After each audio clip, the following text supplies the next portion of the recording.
بسم اللہ الرحمن الرحیم۔ السلام علیکم ویورز۔ محرم الحرام ان 4 محترم مہینوں میں شامل ہے جنہیں قرآن کریم نے قابل احترام قرار دیا ہے۔ حسن اتفاق دیکھیے کہ اسلامی سال کے آغاز میں اللہ کے نام پر قربانی کی داستان رقم ہے اور اسلامی سال کے آخر میں بھی قربانی کا درس موجود ہے۔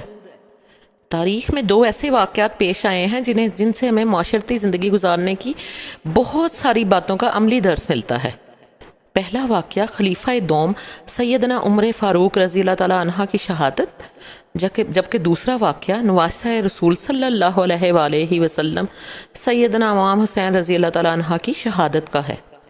آج کی ویڈیو میں حضرت عمر رضی اللہ تعالیٰ عنہ کی زندگی کے چند ان پہلوؤں پر روشنی ڈالوں گی جن کا ہماری عملی زندگی سے بہت گہرا تعلق ہے۔ یہ تذکرہ اس لیے کیا جا رہا ہے تاکہ ہم بھی انہی کے نقش قدم پر چلنے کی کوشش کریں۔ دعائے پیغمبر، فاتح عرب و عجم، خلیفہ دوم سیدنا عمر فاروق رضی اللہ تعالیٰ عنہ اسلام کی وہ عظیم المرتبہ شخصیت ہے کہ جن کی اسلام کے لیے روشن خدمات، جرأت و بہادری، عدل و انصاف پر مبنی فیصلوں، فتوحات، شاندار کردار و کارناموں سے اسلام کا چہرہ روشن ہے۔ آپ رضی اللہ عنہ کا سنہرا دور خلافت مسلمانوں کی بے مثال فتوحات و ترقی اور عروج کا زمانہ تھا۔ مسلمان اس قدر خوشحال ہو گئے تھے کہ لوگ زکوٰۃ دینے کے لیے مستحق زکوٰۃ کو تلاش کرتے تھے، لیکن اس دن زکوٰۃ لینے والا مشکل سے ملتا تھا۔ سیدنا عمر فاروق رضی اللہ تعالیٰ عنہ کو حضور صلی اللہ علیہ وآلہ وسلم نے بارگاہ خداوندی میں جھولی پھیلا کر مانگا تھا۔ اسی وجہ سے آپ کو مراد مصطفیٰ کے لقب سے بھی پکارا جاتا ہے۔ آپ رضی اللہ عنہ عشرہ مبشرہ جیسے خوش نصیب صحابہ کرام رضی اللہ تعالیٰ عنہ میں شامل ہیں جنہیں دنیا میں ہی حضور صلی اللہ علیہ وآلہ وسلم نے جنت کی بشارت دے دی تھی۔ آپ رضی اللہ عنہ کی تائید میں بہت سی قرآنی آیات نازل ہوئیں۔ آپ کی شان میں 40 کے قریب احادیث نبوی صلی اللہ علیہ وآلہ وسلم موجود ہیں۔ آپ رضی اللہ عنہ کی صاحبزادی حضرت سیدہ حفصہ رضی اللہ تعالیٰ عنہ کو حضور صلی اللہ علیہ وآلہ وسلم کی زوجہ محترمہ اور مسلمانوں کی ماں ام المومنین ہونے کا شرف بھی حاصل ہے۔ حضرت عبداللہ بن مسعود رضی اللہ تعالیٰ عنہ فرماتے ہیں کہ سیدنا حضرت عمر فاروق رضی اللہ تعالیٰ عنہ کا مسلمان ہو جانا فتح اسلام تھا۔ ان کی ہجرت نصرت الہی اور ان کی خلافت اللہ تعالیٰ کی رحمت تھی۔ حضرت سعد بن ابی وقاص رضی اللہ تعالیٰ عنہ سے روایت ہے کہ حضور اکرم صلی اللہ علیہ وآلہ وسلم نے ارشاد فرمایا، اے عمر رضی اللہ تعالیٰ عنہ، قسم ہے اس ذات پاک کی جس کے قبضہ قدرت میں میری جان ہے، جب تمہیں شیطان کسی راستے پر چلتے ہوئے دیکھتا ہے تو وہ اس راستے کو چھوڑ کر دوسرے راستے کو اختیار کر لیتا ہے۔ ایک موقع پر حضور صلی اللہ علیہ وآلہ وسلم نے فرمایا، بلا شبہ اللہ تعالیٰ نے عمر فاروق رضی اللہ تعالیٰ کی زبان اور ان کے دل پر حق کو جاری کر دیا ہے۔ ایک روز سرکار دو عالم صلی اللہ علیہ وآلہ وسلم گھر سے مسجد کی طرف تشریف لے گئے اور آپ صلی اللہ علیہ وآلہ وسلم کے ہمراہ دائیں بائیں حضرت ابوبکر رضی اللہ تعالیٰ عنہ اور حضرت عمر رضی اللہ تعالیٰ عنہ بھی تھے۔ آپ صلی اللہ علیہ وآلہ وسلم ان دونوں کے ہاتھ پکڑے ہوئے تھے۔ اسی حالت میں آپ صلی اللہ علیہ وآلہ وسلم نے فرمایا کہ قیامت کے روز ہم اسی طرح اٹھیں گے۔ ایک اور موقع پر حضور صلی اللہ علیہ وآلہ وسلم نے ارشاد فرمایا، ہر نبی کے 2 وزیر آسمان والوں میں سے ہوتے ہیں اور 2 وزیر زمین والوں میں سے ہوتے ہیں۔ میرے 2 وزیر آسمان والوں میں سے جبرائیل علیہ السلام اور میکائیل علیہ السلام ہیں، اور زمین والوں میں سے وہ 2 وزیر ابوبکر رضی اللہ تعالیٰ عنہ اور عمر رضی اللہ تعالیٰ عنہ ہے۔ ایک موقع پر حضور صلی اللہ علیہ وسلم نے فرمایا، میرے بعد ابوبکر رضی اللہ تعالیٰ عنہ اور عمر رضی اللہ تعالیٰ عنہ کی اقتداء کرنا۔ تمام ہی صحابہ کرام رضی اللہ تعالیٰ عنہ عشق و محبت کے پیکر اور اثار اور وارفتگی کا مقدس نمونہ ہے۔ حضرت محمد مصطفیٰ صلی اللہ علیہ وآلہ وسلم کا ارشادی گرامی ہے، میرے صحابہ رضی اللہ تعالیٰ عنہ ستاروں کی مانند ہیں، تم ان میں سے جس کی بھی پیروی کرو گے ہدایت پا جاؤ گے۔ تمام صحابہ کرام جہاں بھر سے افضل و اعلیٰ ہیں، لیکن چند چیزوں میں سیدنا عمر بن خطاب رضی اللہ تعالیٰ عنہ تمام صحابہ میں ممتاز ہیں۔ ان میں آپ کا عدل و انصاف، آپ کی رائے کا وحی اور قرآن کے موافق ہونا، آپ کی شجاعت اور دلیری، اللہ اور اس کے رسول صلی اللہ علیہ وآلہ وسلم کے معاملے میں کسی کا پاس نہ کرنا، قابل فخر اور شاندار دینی و مذہبی خدمات، رعایا کی خبرگیری خاص طور سے قابل ذکر ہیں۔ حضرت ابو ہریرہ رضی اللہ تعالیٰ عنہ فرماتے ہیں کہ رسول اللہ صلی اللہ علیہ وآلہ وسلم نے فرمایا، بے شک تم سے پہلے بنی اسرائیل میں ایسے لوگ بھی ہوتے تھے جنہوں نے اللہ سے صرف ہم کلامی کا شرف پایا لیکن وہ نبی نہ ہوئے۔ میری امت میں اگر کوئی ایسا نبی ہوتا تو وہ عمر رضی اللہ تعالیٰ عنہ ہوتے۔ رسول اللہ صلی اللہ علیہ وآلہ وسلم نے یہ بھی ارشاد فرمایا، اگر میرے بعد کوئی نبوت کا مقام پا سکتا تو وہ حضرت عمر رضی اللہ تعالیٰ عنہ ہوتے۔ ایک اور موقع پر سرکار دو عالم صلی اللہ علیہ وآلہ وسلم نے فرمایا، اللہ تعالیٰ نے عمر رضی اللہ تعالیٰ عنہ کی زبان پر حق کو جاری کر دیا ہے، وہ حق بات ہی کہتے ہیں۔ حضرت سعد رضی اللہ تعالیٰ عنہ بن ابی وقاص ان 10 صحابہ میں سے ہیں جن کے جنتی ہونے کی بشارت حضور محمد کریم صلی اللہ علیہ وآلہ وسلم نے دی ہے۔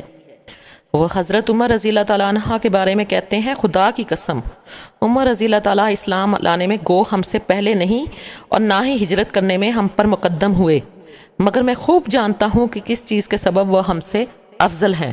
وہ ہم سے آگے اس لیے بڑھ گئے کہ وہ سب سے زیادہ دنیا سے بے تعلق تھے۔ حضرت عبداللہ بن عمرو بن العاص رضی اللہ تعالیٰ عنہ بھی رسول اللہ صلی اللہ علیہ وآلہ وسلم کے جلیل القدر صحابہ رضی اللہ تعالیٰ عنہ میں سے ہیں۔ حضور نبی کریم صلی اللہ علیہ وآلہ وسلم کی حدیث لکھنے کی سعادت آپ کو نصیب ہوئی۔ آپ حضرت عمر رضی اللہ تعالیٰ عنہ کے بارے میں فرماتے ہیں، حضرت عمر رضی اللہ تعالیٰ عنہ بہت جلیل القدر انسان تھے۔ ایک مرتبہ آپ نے حضرت عمر رضی اللہ تعالیٰ عنہ کے لیے دعائے رحمت کرتے ہوئے فرمایا کہ میں نے حضور صلی اللہ علیہ وآلہ وسلم اور حضرت ابوبکر صدیق رضی اللہ تعالیٰ عنہ کے بعد حضرت عمر رضی اللہ تعالیٰ عنہ سے زیادہ خوف خدا رکھنے والا کسی کو نہیں پایا۔ اسلام کے گلشن کو جن شہدائے اسلام نے اپنا قیمتی خون دے کر سدا بہار کیا، ان میں سیدنا فاروق اعظم رضی اللہ تعالیٰ عنہ کا اسم گرامی سر فہرست ہے۔ آپ رضی اللہ تعالیٰ عنہ کے قبول اسلام کے لیے خود رسول اللہ صلی اللہ علیہ وآلہ وسلم نے بارگاہ الہی میں دعا فرمائی، اے اللہ، اسلام کو عمر بن خطاب رضی اللہ تعالیٰ عنہ یا عمرو بن حشام کے ذریعے عزت دے۔ خلیفہ دوم مراد رسول صلی اللہ علیہ وآلہ وسلم امیر المومنین سیدنا فاروق اعظم رضی اللہ تعالیٰ عنہ کا نام نامی اسم گرامی عمر رضی اللہ تعالیٰ عنہ، فاروق اعظم لقب، والد کا نام خطاب تھا۔ آپ علم الانصاب میں ماہر تھے، نیز آپ کا شمار قریش کے ان گنے چنے افراد میں ہوتا تھا جو لکھنا پڑھنا جانتے تھے۔ فن خطابت کے بھی ماہر تھے۔ ذریعہ معاش تجارت تھا۔ آپ آمدنی کا بیشتر حصہ فقراء، غلاموں، مساکینوں، مسافروں، ضرورت مندوں پر خرچ کر دیا کرتے تھے۔ اپنی بہن فاطمہ رضی اللہ تعالیٰ عنہ اور بہنوئی سعید بن زید رضی اللہ تعالیٰ عنہ کی استقامت سے متاثر ہو کر مشرف بے اسلام ہوئے۔ یہ دراصل آپ صلی اللہ علیہ وآلہ وسلم کی اس دعا کا اثر تھا، اے اللہ، اسلام کو عمر بن حشام یعنی ابو جہل یا عمر بن خطاب کے ذریعے عزت عطا فرما۔ اسی وجہ سے آپ مراد رسول صلی اللہ علیہ وآلہ وسلم کہلاتے ہیں۔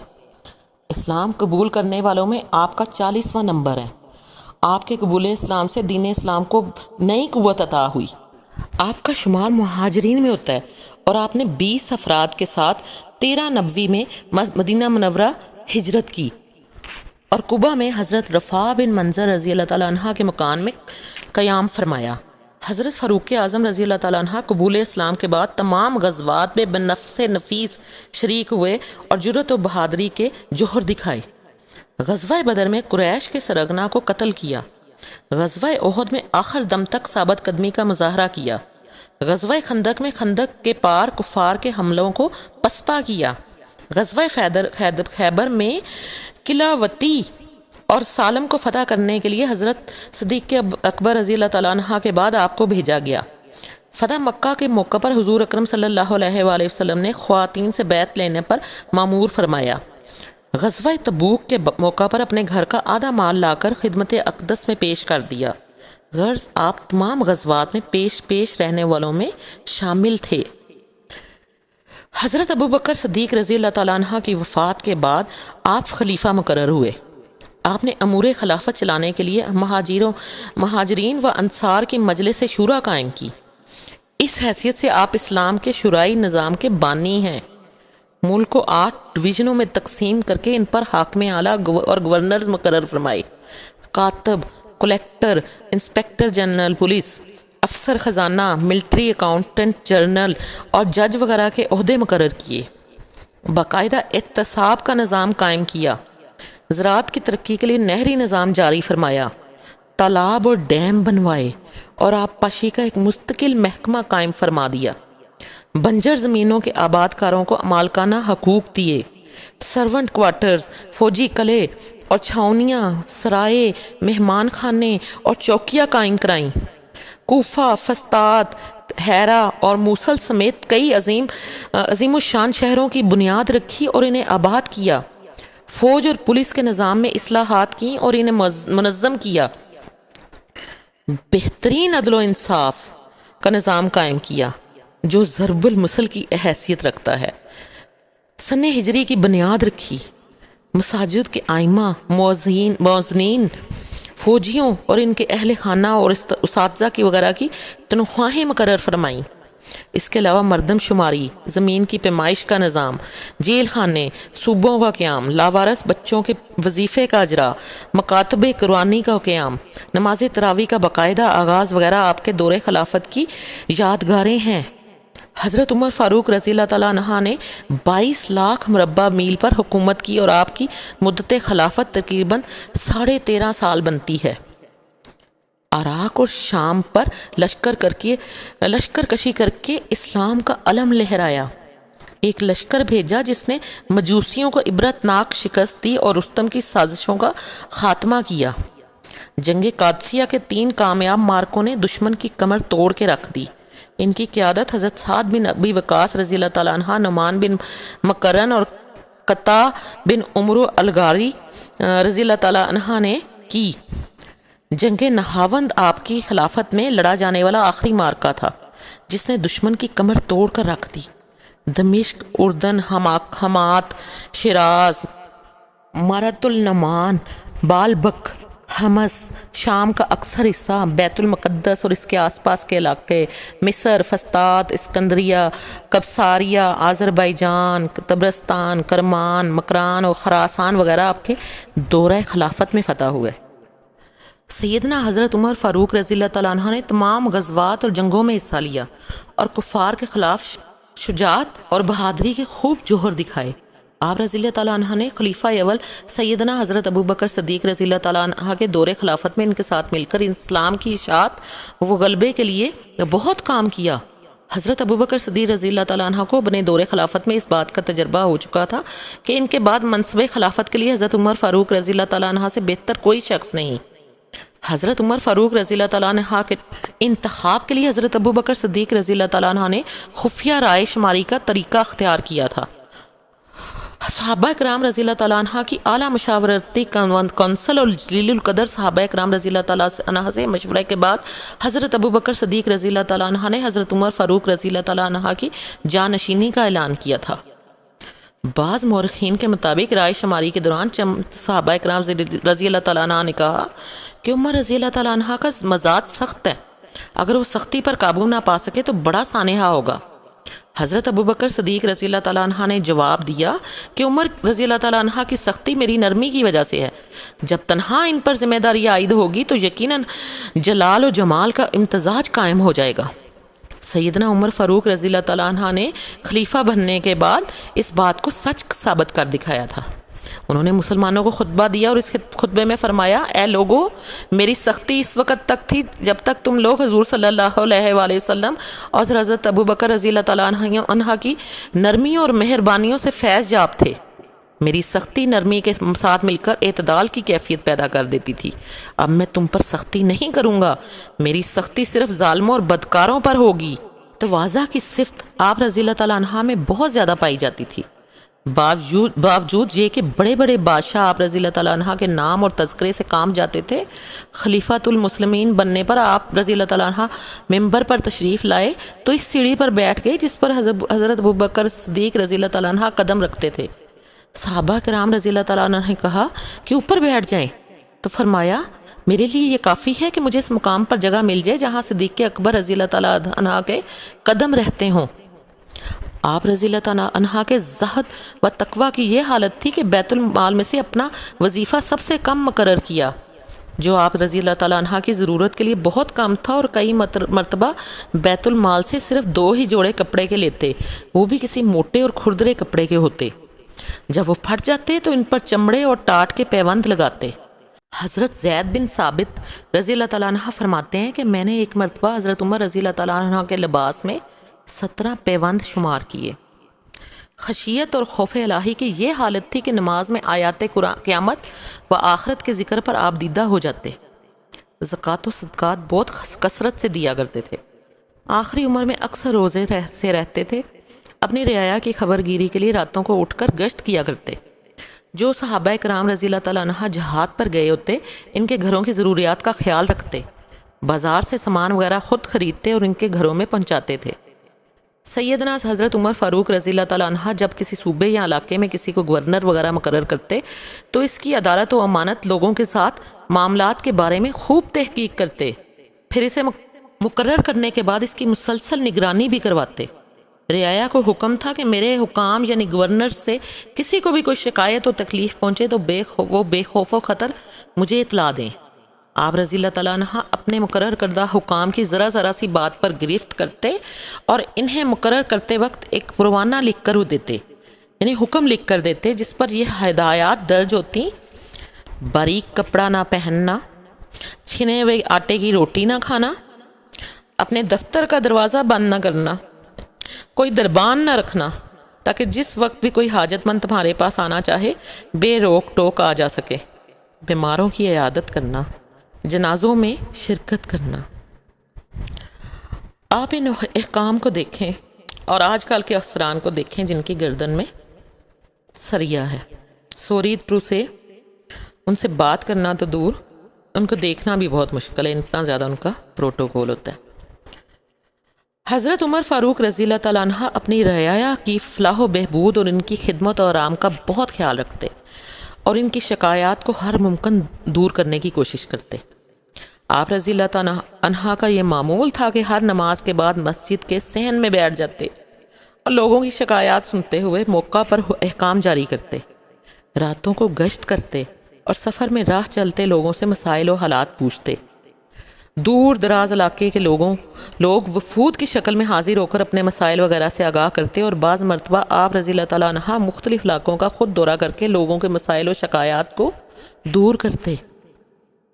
سیدنا حضرت عمر فاروق رضی اللہ تعالیٰ عنہ نے اپنے دور خلافت میں بیت المقدس کو فتح کرنے اور کیسر و کسرا کے پیوندے خاک کر کے اسلام کی عظمت کا پرچم لہرانے کے علاوہ بہت زیادہ فتوحات کی، جن کا میں نے پہلے آپ سے ذکر کیا ہے۔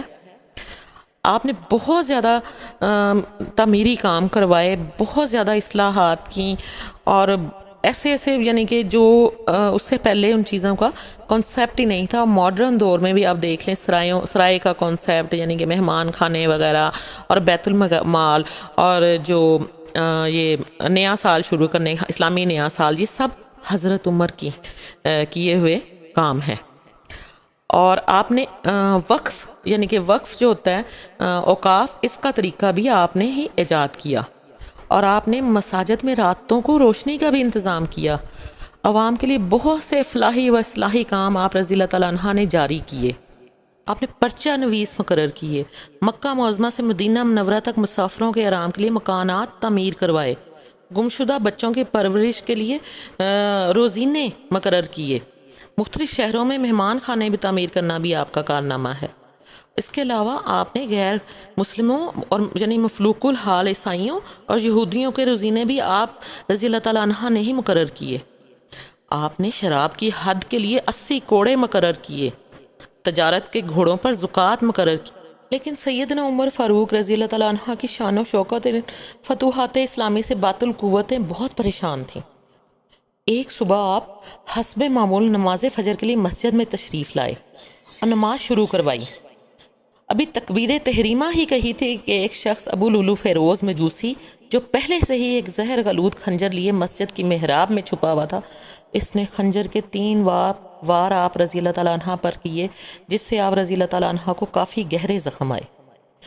آپ رضی اللہ تعالیٰ عنہ بے ہوش ہو کر گر گئے۔ اس دوران قاتل کو پکڑنے کی کوشش میں مزید صحابہ کرام رضی اللہ تعالیٰ عنہ زخمی ہو گئے۔ سیدنا حضرت عمر فاروق رضی اللہ تعالیٰ عنہ کے زخم درست نہ ہوئے اور 5ویں روز یکم محرم الحرام کو 63 برس کی عمر میں جام شہادت نوش کیا۔ حضرت صہیب رومی رضی اللہ تعالیٰ عنہ نے آپ رضی اللہ تعالیٰ عنہ کا جنازہ پڑھایا اور روزہ نبوی صلی اللہ علیہ وآلہ وسلم میں خلیفہ اول سیدنا حضرت ابو بکر صدیق رضی اللہ تعالیٰ عنہ اور حضور اکرم صلی اللہ علیہ وآلہ وسلم کے پہلو میں آرام فرما ہے۔ اللہ تعالیٰ ہمیں ان حضرات کے نقش قدم پر چلنے کی توفیق نصیب فرمائے۔ اللہ تعالیٰ سے دعا ہے کہ ہمارے حکمران بھی مزاج فاروقی کو اپنائیں۔ اگر ہم بھی صحابہ اکرام اور حضور نبی کریم صلی اللہ علیہ وآلہ وسلم اور قرآن و سنت پر عمل کریں گے تو ہماری دنیا بھی سنور جائے گی، ہم ترقی بھی کریں گے، ہدایت بھی عام ہوگی، ضرورت مندوں کی معاونت بھی ہوگی اور معاشرے میں انصاف بھی قائم ہوگا۔ اللہ تبارک و تعالیٰ آپ سب کی پریشانیاں دور فرمائے، آپ سب کو اپنے حفظ و امان میں رکھے، اپنا اور اپنے گرد و نواح کے لوگوں کا بہت خیال رکھیے گا، دعاؤں میں یاد رکھیے گا۔ اگر میری یہ کافی شاپ کو اچھی لگی ہو تو ویڈیو کو لائک کر دیجیے گا، میرے چینل کو سبسکرائب کر دیجیے گا۔ اجازت دیجیے، جزاک اللہ، اللہ حافظ۔